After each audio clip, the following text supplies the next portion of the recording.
everyone, and welcome back to EdUp Career School's The Scoop with your host, Kathy Belletti. Today is actually going to be a very special episode because we are talking about a topic which I don't think gets enough press. The reason why I wanted to bring this topic up is because, like myself, thousands of you out there have small kids who are depending on the school bus to take them to school and bring them back. And unfortunately, in too many cases, that's not happening. And it's very disheartening. And I don't think that enough of you are aware of what's actually happening with the system. So we need to get this out there. And I have with me an amazing guest. Her name is Tabatha Barron. She's actually the owner of KYKS, Keeping Your Kids Safe. And you guys are about to be blown away with what she's been doing to help protect our kids. So Tabitha, talk to us. Give us a little bit about your background and why did you start KYKS? Why is this so important to you? Oh, okay. This is fun. Thank you for inviting me here. Sometimes we do all these things, and we don't think anybody's paying attention, but it's 100% incorrect, right? So I am the founder of Keeping Your Kids Safe. So our KYKS platform was developed because my niece got put on the wrong school bus twice in the same school year as a 5-year-old. The problem I had was I could not ask schools to do something without a solution in place to offer. So I decided to create Keeping Your Kids Safe, or KYKS, the platform, because I had to use my engineering skills for a reason. I spent about 20 years in engineering. I've done life cycle products. I have been in manufacturing, high and low, and I've done a lot of different work to understand technology, and I'm more innovative in pulling things that are already created together than I am just creating it from scratch. I believe that technology should actually play a complement to our lives, not a takeover of our lives. Mm-hmm. And that is the reason why I created KYKS this specific way. So engineering, I spent all that time there. I came away from corporate America because it didn't play nice. And it still isn't. I love that. So your niece got put on the wrong bus twice in 1 year? Yes. And here's the thing. So I would watch the news. I no longer watch the news. I would watch the news, regularly to just learning the top topics. Mm-hmm. And what I started noticing was there were more students that were being misplaced than we even talked about. So what happens when you watch programming? It tells you one child got lost and this is their story, and one child got picked up and this is their story, right?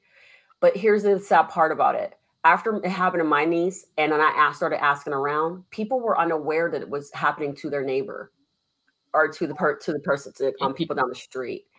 And I think the point when I was doing the research to decide to do this, I ran across an article about a young man 19-year-old nonverbal autistic young man who lost his life in California. And that family was awarded $24 million, close to $24 million for loss of life, right? That bus driver went to jail for about 2 years. What I realized at that point was a lot of us don't realize that this is an issue. So we looked at, even as outside of that, I looked at that specific instance and I said, oh, that's just a one-time situation. But then I had to sit back and think about it. And what I realized was that $24 million judgment is not a one-time situation. So anytime you go after that astronomical amount of money, it's not so that you can replace what has been lost. It's to make the point that you have to change. Mm-hmm.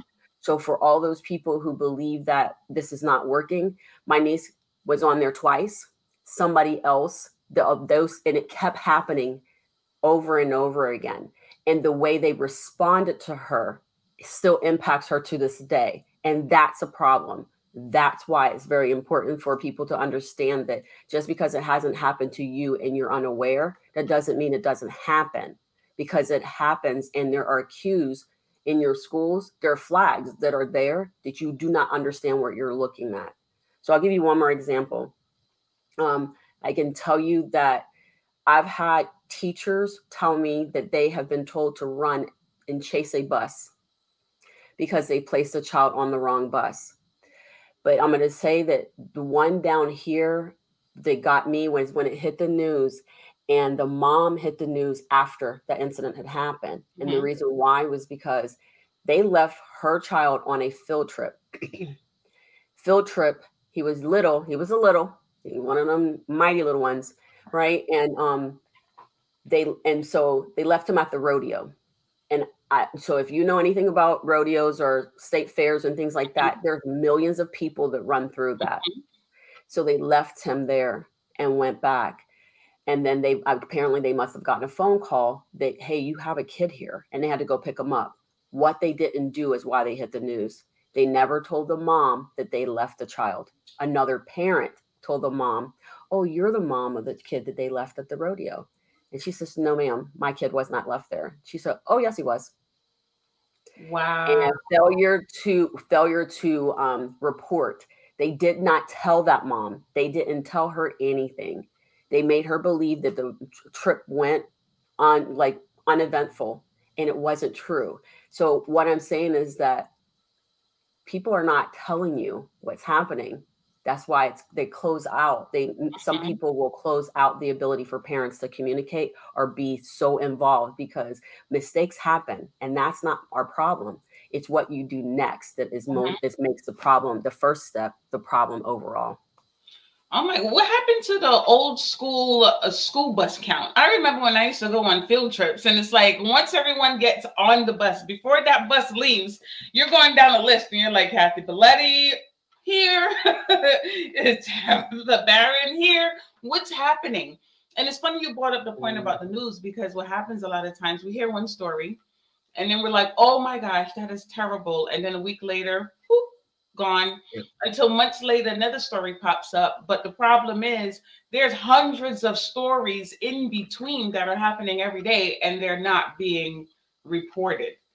So how did they actually find your niece? I mean, twice in a year is 1,000% unacceptable. Here's the thing. I created this so that it can work through one system, through everybody who is touching a child. That's one of the things I've never really said out loud. So one system will tell everybody where this kid is. Okay. And so one other child got off on her bus at that stop. And the lady looks at her and says, you're not supposed to be here. Come with me. Wow. And took her. But here's a problem. She never bothered to call home. So what's the use in you going to get her and then you not calling home and saying, hey, we got your kid. We picked her up on the bus stop because my mom is sitting 5 miles away from where she is, sitting there waiting, and now getting ready to have to start calling transportation and things like that. But she worked for the transportation groups. So I don't know. They found her. They did find her. She came back, no problem.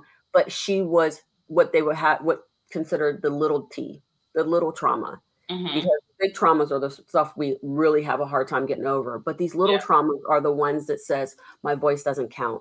I told them, and sometimes they put you in a terrible situation because your parents are telling you to do A, B, and C. I need you to listen to your teacher. I need you to be respectful of your teacher. I need to tell you to raise your hand when you're talking to your teacher, things like that. And then if you are having a hard time, tell your teacher. So then she tells, hey, this isn't my bus. This is not where I'm supposed to go. My mom says I need to go on this bus today. And they're like, your mom's not here. You will listen to me. Just get on this bus. But meanwhile, if you looked at her tags, it did actually say that she was getting on the wrong bus. So you blew up your own process and then blamed the victim, who is 5 and can't fight you. Oh my gosh. You know what? You should use this topic on your next contradictions that you do on Tuesdays. Okay, Yes. because it is a huge contradiction. Kids are being given instructions from home, but then when they Oh, practice those instructions, it's like stay in the kid's place. yes. And we're not giving our kids the credit that they deserve. These kids know where they're supposed to be, you Yes. know. So talk to us about how does this process work? Let's say I'm in a school district and I come across your product and you're trying to describe to me how would this benefit my process when it comes to my school buses. That's great. So, I know that the principals have actually said that we have given them back an hour in their day. I was like, an hour? What does that mean? They're like, we do not have kids in our front office after dismissal. We catch our mistakes immediately instead of finding out 30 minutes or 50 minutes or an hour later. Um, and so one of our systems, part of the system, will help give money back to the schools. It helps to offset the cost, but it gives them money that they can spend elsewhere. Mm-hmm. So the benefit to joining us or being with us and how this works is that you contact us, we go ahead and schedule an opportunity for us to review what you're currently doing. I do not believe in selling anybody anything that is unnecessary for their campus. So if they have a strong, tight dismissal process, I Mm-hmm. don't sell them anything. I think that it's not okay. I feel that the money can be used to do the right things or do more for the students. Mm-hmm. But for those ones that have a challenging dismissal, I actually go in and take a look at their process and see what small minor tweaks and get them to change those, and that will help to improve. And then we tell them exactly where we see fitting into their process. And then we sign them up, everybody gets a card. We figure out how many tablets need to be either on campus or on the bus, because we do have two options. You can have a campus level option, or you can have a transportation option, or you can have both, right? Because only 25 to 50% of the student population pretty much ride the school bus. That's what we don't realize. These yellow buses are everywhere. So Mm-hmm. when we were growing up, yellow buses everywhere, full of people. Now look at the school buses. Yeah. They barely able to fill up half of the school bus. So that's telling you there's something going on, right? And so we come in, we give everybody what they need. We come in and train them. It's a very, very simple process. I built it for my mom. You know why? Because my mom is technology averse. She's like, I refuse. I do not want this. This is not my life, right? But what I built it for people like her, people who do not have the confidence or the understanding of technology. So they get the tablet. Every student scans to leave the school or get onto the school bus. When they're in the correct location, green light, go. Let's go to the next station. The parents get a text message. When they're in the incorrect location, it actually gives an audible alarm and a banner that appears red. Hello, you're sending this kiddo in the wrong direction. And then they get to choose. See, here's the part that the teacher gets to choose which way they want to go. Does the child have a note that says they're supposed to ride that bus today? If it does, then yes, you can load the bus, and now we can tell you what stop you're supposed to get off at. So that way, what happens, it closes the gap to the opportunity of the bus driver saying, I have this extra kid and they never got off the bus and I don't know where they're supposed to get off the bus, right? So that's how I've been able to create it. Parents get a text message every step of the way. Mm-hmm. And then on the bus, when they exit the bus, the parents get another text message. And that text message tells you where they got off. Because children do these, you're about to find out too. Children do weird things when the parents aren't looking. They figure out things that we're not thinking of. You Mm-hmm. may have a bus stop assigned to you at A street and B corner, but you notice that the bus driver drives past another stop that is closer to your house. So then what happens is they say, I'll wait and I'll Mm-hmm. get off on that other stop instead, Yeah. right? And by doing that, then the parents are now scattered trying to figure out where their kid is. But the only thing was that they just got off at a different bus stop and then came home. But the parents will now be made aware of where that child was dropped off at. And that, I think, is the most important part of peace of mind. Interesting. So is every single kid wearing like some type of tag that Yeah. gets scanned? Every single student gets a tag. I don't know why I keep wanting to drop these doggone cards. Every single child will get a tag. It's just like an access card. And there is not enough information on these cards to do harm to anyone. So we do not, the only thing we know as a company is the child's name. We don't know anything else. We don't know where they live. We don't know how they go. We only know what their name is, the information we need to load into the card, and the stop they're supposed to get off at. Once we have all of that, no matter what happens, we can always make sure to process those kids through. And they have a card that says that access card goes on the backpacks, because I know the next question is they're going to throw these cards away. They're going to throw, whatever. I replace less than 1% of the cards given out. Nice. Every single year. The kids like it. It's the adults that get into trouble, right? So we give them a card. We either hook it on their backpack, but we put a certain tensile strength on the strap to determine who's cutting the card off. It's normally a parent. The kids can't cut these, so it has to be an adult that cuts it off. So once we understand that, we're able to move forward. But yeah, so that's kind of how that works. The badge, or they can have a bracelet, and that's how they get scanned to get on and to get off any bus or off of the campus. And then the other part of that, I don't know why I keep blanking in these weird places, but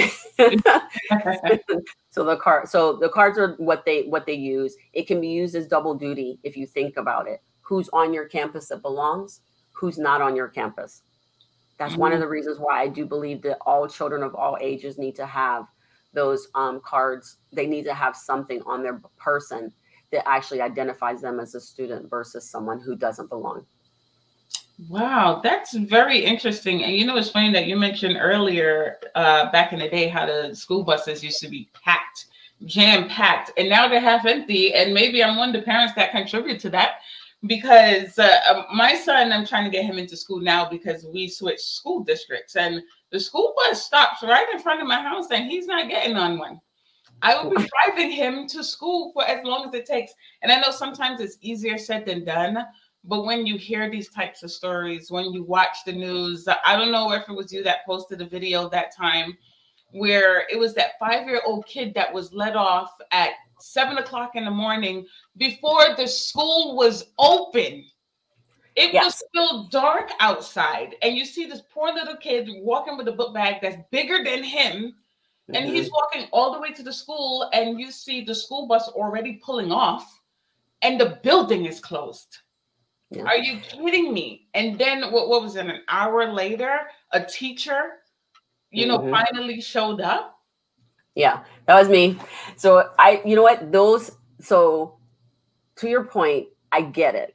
You are one of the parents that contribute to the bus drivers not having a full bus, but it's not because I'm not going to assume. Why is it that you don't? So do you believe that you don't trust them enough to do it?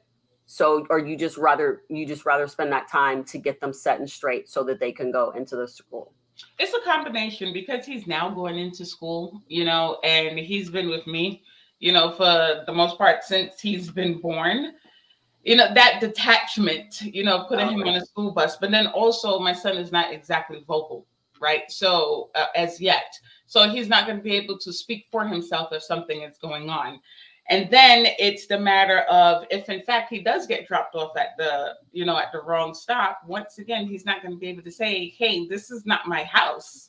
But then lastly, there was that other story a couple months ago with that poor girl who died on the school bus, who was in the wheelchair, because as the bus is pulling off and stopping, her strap is getting tighter. And the assistant is at the front of the bus, with headphones on. And by the time they arrive, this poor girl is gone. A life is lost. And this is pure irresponsibility. So it's like when you combine all of these stories, it's like, you know what? I'll do the drive, at least for the first couple of years, because I can't fathom what these parents actually go through, when these things happen. Okay, so those are the points that I needed to have you say out loud. And the reason why is because you are not you are not alone in your thinking. So yes, I did post it about that little boy who was dropped off at the school, but at the school too early, right? Here's my problem. Oh, and the story about the young lady who lost her life because she was being dragged. Or how about the other little kid who where their backpack got stuck in the door and the bus driver just dragged them along? Here's the thing. The metrics is the problem. The people are the outcome has to be is all on the parents and the children, right? So what I'm saying is that we are racing to meet a deadline at at at all cost, including the cost of your child. That bus driver will do the time, get over that. He'll be sitting with that for a period of time, but depending on what position he goes into, then it will fade away. But the reminder for the parents is lifelong. You will remember every day that you can't call your kid. You will remember every day that you can't kiss them goodnight. You will remember every birthday, every holiday, everything with them being missing. That is something that they gift every parent when they do this. So I believe that the reason why you do not want to take your kid to school based on what you said, it's not the incident that caused you to make the change. It's the fact that there was no action after. It's how they responded to the situation is the reason why most of the parents who have made the decision not to put their children on the school bus is because because the school responded in a way that was not acceptable for that parent. That's what it is. That's a fact. I mean, that's the bottom line, because I think a lot of things that we do in life or some things that we avoid is because we've looked at other situations and we've seen that there's been no resolve.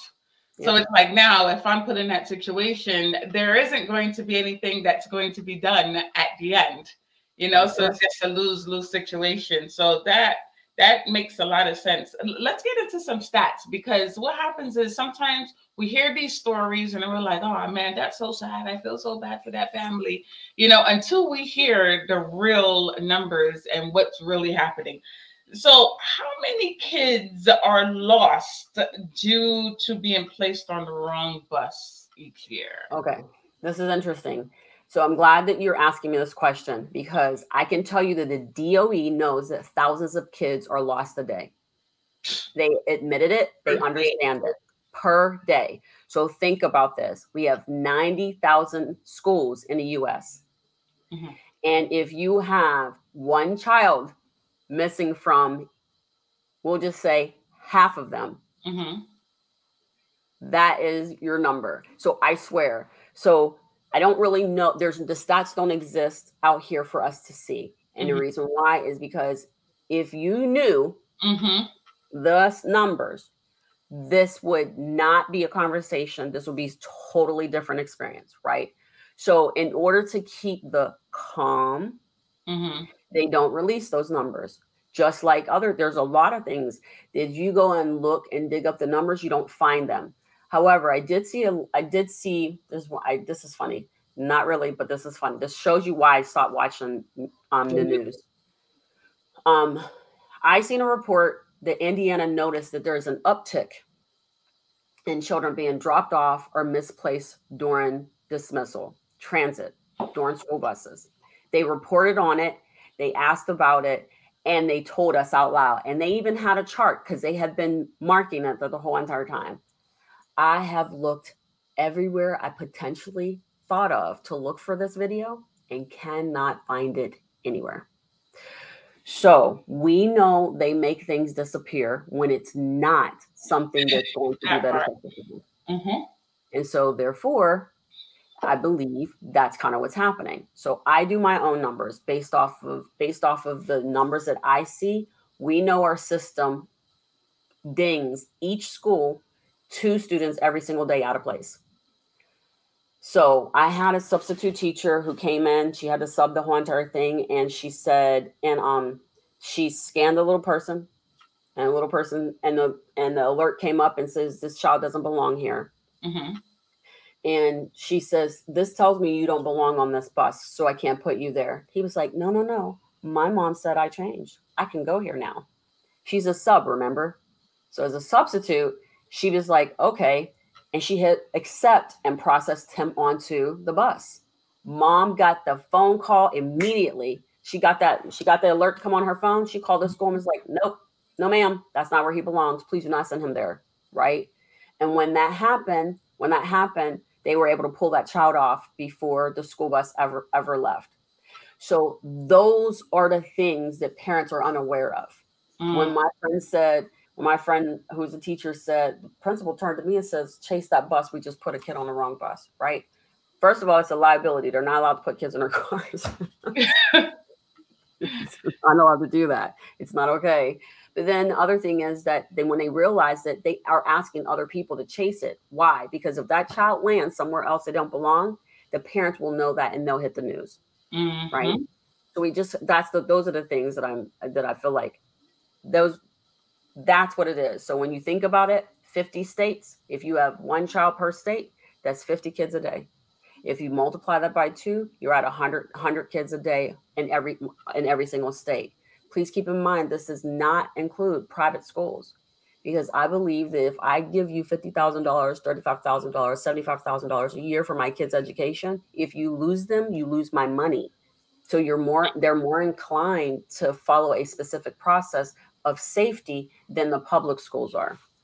Wow. This is interesting because now it goes back to like your niece, for instance, who was put on the wrong bus and she's telling them that she's on the wrong bus, right? But then we have the other side where you have a kid that's telling the driver, no, my mom said that we changed. And then that was actually incorrect. Right. So it's this whole process of trust but verify. Okay, well, that's what you're saying, but let me just check this out really quick before this bus even moves. I'm not even turning this engine on. Yes, right. Until I find this out, you know? That is very true. What about kids who have not been found? So there are many stories for that. There are definitely stories, and it's not that they're not found; they're found too late, right?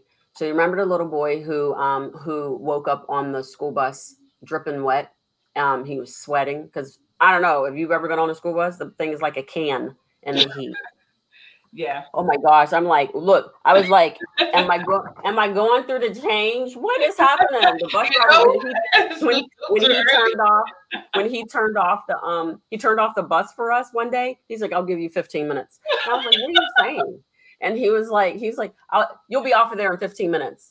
And I was like, are you serious? What is going on? Well, remember those school buses, they have that little tiny fan that's sitting next to the driver. Who is that supposed to reach? Right.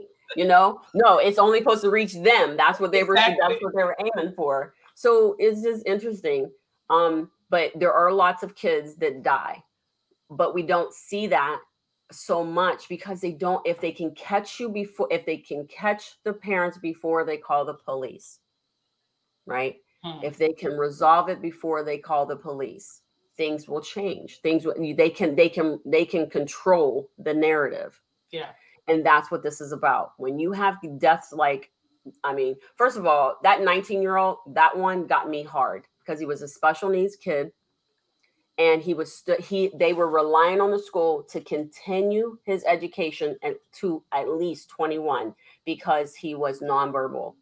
And schools, public education actually allows for special needs students to extend past their graduation because they just need that structure and things like that. So when you take on the responsibility to return that child back better than he came to you, right? So when they come to you, we send them to you. We say, you guys, we want you to educate and we want you to return them back just as healthy as he was when we sent them to you, right? And so when they come back, they should learn more and still be healthy. And what's happening is that some of them are not learning more and some of them are not healthy, and then some of them are dying. So and there's tons of stories. And one little boy, they found him up underneath the seat, but sleeping on the wheelbase. They found a kid underneath the seat at one point in time. They found, they have They've There's lots of different stories. Mm-hmm. The bus driver is human. They're going to make mistakes, but they're also being driven by, I cannot afford to lose my job. So, by any means necessary, I will complete this. And oops, I'm sorry, your kid died. That's not what they're saying.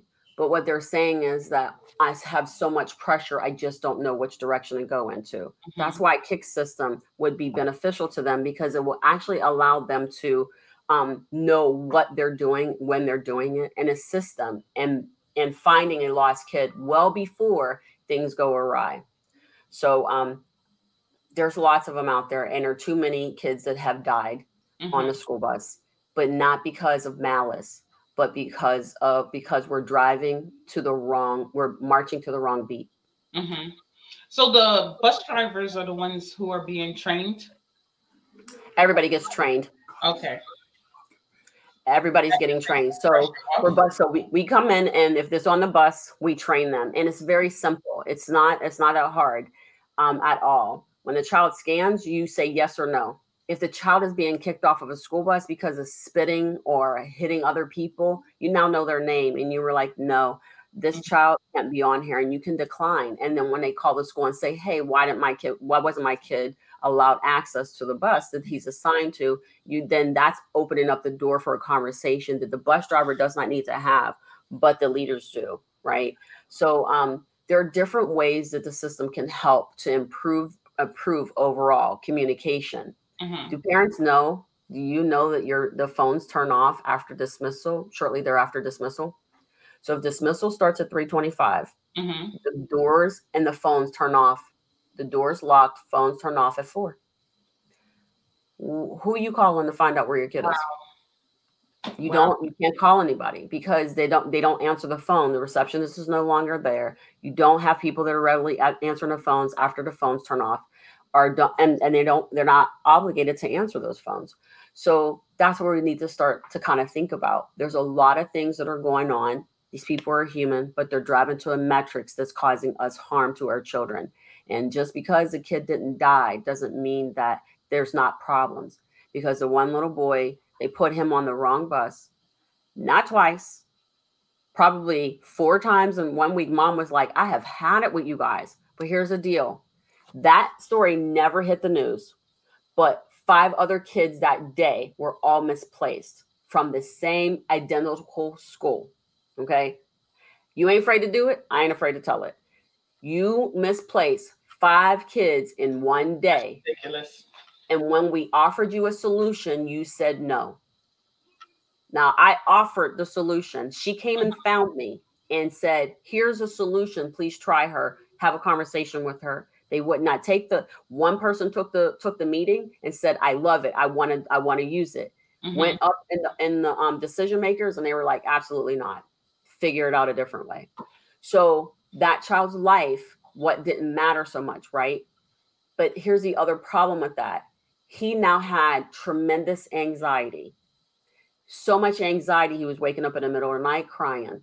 There began bedwetting, things like that, right? So just because we think, oh, well, they'll get over it. Children are resilient, but we shouldn't test them, Mm-hmm. right? It's not okay. And so that's what I'm saying. I think that we have to get better at removing our ego from this craziness so that we can be better human beings to these children. Because, yeah, he didn't die, but now he has this tremendous amount of anxiety. And in his situation, they put him on the wrong bus. They told him that bus was the incorrect bus. And then the bus driver, he would walk up to the bus driver and he would say, "Is my stop now? Is my stop now?" And then she yelled at him and said, "I told you that I will call you when your stop is up." How you gonna know when his stop is up? He on the wrong bus. Mm. So here's the thing. So she yelled at him, which shut him down, right? Now he's in the back. How did they find this kid? He was in the back when she went to drive back to the garage crying. How do And you that know a kid is still on your bus? he was sitting there, he just started to cry. And mom asked, "Why were you crying?" He was like, "Because He yelled at me not to ask her anything anymore. But then all the kids were gone and I was the last one on there and nobody was listening. Why are we not listening to these little people? They Yeah. may be little, but they're mighty. What are we doing? Yeah. So besides the ego, do you think it's an investment problem? I think they both work together. You know, you don't want to invest in things that you don't think that you don't need, right? Until it's too late. Because no one wants to be the school that's the problem. No one wants to be the school that's on the top 10 for missing kids. You know? But at some point, you got to put that ego aside. And I think what happens sometimes is, yes, that kid is now filled with anxiety. He's wetting his bed. But sometimes in their mind, it's like, well, that's just one kid. Yes. Actually, get over it. That is what I wanted to make sure you heard, right? There are 50 million children that go to school every single school year. If you lose 90,000 of them, what's the impact? You haven't even breached 100. Oh my God. If you do the math, the numbers would not encourage or motivate anyone to make a change. It's just that simple. Everything we do is based off of a need and the number has to support it. Yeah. So if you have 50 million to go to school, because that was one of the arguments. They're like, I have transported more than 20 million children a day. 20 million children a year. What he's doing is he's counting the bodies that he transports every day, right? And I never had this problem. Now that's a lie. Because we just told you in 1 week's time, you lost 5 kids each day. So that's not true. And that's a week. Right. And that's a week. But here's the thing. Think about it. 50 million, 90,000. Oh, those 90,000, they can go through therapy and this, that, and other. But what we don't realize is those people are going to come back later. And they're going to be our doctors, our dentists, our nurse practitioners. Okay. They're going to be our lawyers. They're going to be school bus drivers, right? They're going to be teachers. So every position we have in this country is accessible to all these children who will eventually turn into adults. So that means that what you pour into them now, you don't count. Your voice doesn't matter. I don't need to see you, hear you, or know about you, right? And then we'll circle back around. And then now you're in a position for them to have to support you. And you know what they get to say? We don't see you. We don't hear you. We don't want to know anything about you. So we have to know that what we do today does impact our tomorrow. Absolutely. It may not come back. And remember, karma is not tit for tat. It's not a 1-for-1 exchange. When it comes back to you, it's like a tsunami of some stuff. And it has a lot to do with how we responded to somebody else's concern. Oh my gosh. You know, this is this is horrible, you know, but the great thing about it is there is a solution, you know, and there is a solution through KYKS. So Tabitha, if somebody wanted to invest in your system, what would these schools need to do? How would they be able to get in contact with you? So they can always contact me. $7 per child for the whole entire school year is not a bad deal, right? It's really not. It's not. $12 when you add the card. So if you're saying $12 per year for a student is too much for child safety, I just please answer why. I just need to understand why. Because to me, this means a lot, because that means that you can potentially get your bus drivers back because there's a shortage because of the bad behavior. And so we can help you. So with things like this, potentially we can help you get your school bus drivers back. We can help relieve the stress of those principals that are having to wait until after 5 p.m. for parents who have to come pick up a kid who didn't make it to the school bus. There's lots of that. Yeah. So if anybody wants to get in contact with me or have a further conversation about that, please reach out to me at info@KYKSFIRST.com. That's info@kicksfirst.com. And then you can always send me an email or look for me on LinkedIn and send me a direct message. I'm always on LinkedIn, it appears. Doing some amazing things, I might add. Thank you very much. But yeah, that's how you can get in contact with me, because I think my whole entire thing is that if we want to take a look at making a change, I can tell you many, many stories. One in Washington State where they left an entire classroom of children on a field trip. So, and that just happened at the end of last school year, right? So what is the cost for a child's life? I think that the problem is that we're looking to put a dollar sign on a human, and that's not possible, because you have no idea the impact that human can do for the rest of our world. I believe that parents need to understand that they have to, that we hold the purse strings. Your tax dollars, regardless of whether or not you have a child in the system or not, is going to school. So if we want to make a change in the school, we have to stand up and be counted, stand up and be heard, and stand up to demand a change and a difference being done in your schools. I'm not saying that what they're doing is wrong. I'm not saying what they're doing is right. What I'm telling you is that they're driving the metric, period. Your child, my child, were part of a metric. And that metric is driving our decisions. And so we have to choose a metric that we can drive our decisions to make, to force a change, to demand a certain level of change. The school district here got taken over by the state after almost 4 years of fighting. They were like, we're getting better. You're not getting better. More than 60% of your students do not read on grade level. And that's just one district. So the numbers tell you where the failures are. So we have to be ready to deal with that. Absolutely. Well, you know what, Tabitha, it's definitely been a pleasure, as always, having you here. Look, our kids are the future, and I don't even know a better way to say this, but one kid lost or never to be found again, it is worth 90 million. That's one kid. Those are experiences and memories that those families and friends will never be able to experience again. So we cannot put a price on the head, but this has to change. This has to change. A lot of you guys out there have kids. Just think about what we spoke about today. Think about if that was your child when you're sitting at home and you're seeing the bus pull up at your house, and then you see the bus pull off, and it's like, wait a minute, I didn't see my kid get off the bus. Imagine the adrenaline that goes through your body. What goes through your mind at that point. That's what these families are facing. All right. So if you are a school out there and you have these types of experiences every day, you need to contact Tabitha immediately.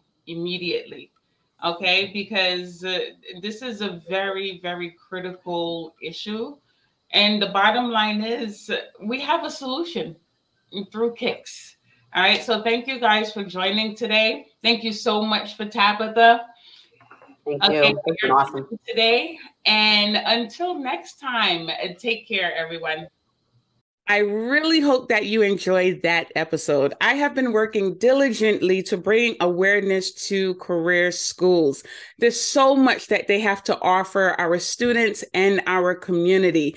Every single role within the admissions process is critical, whether you're a part of the admissions team, financial aid, career services, academics, everyone deserves a voice.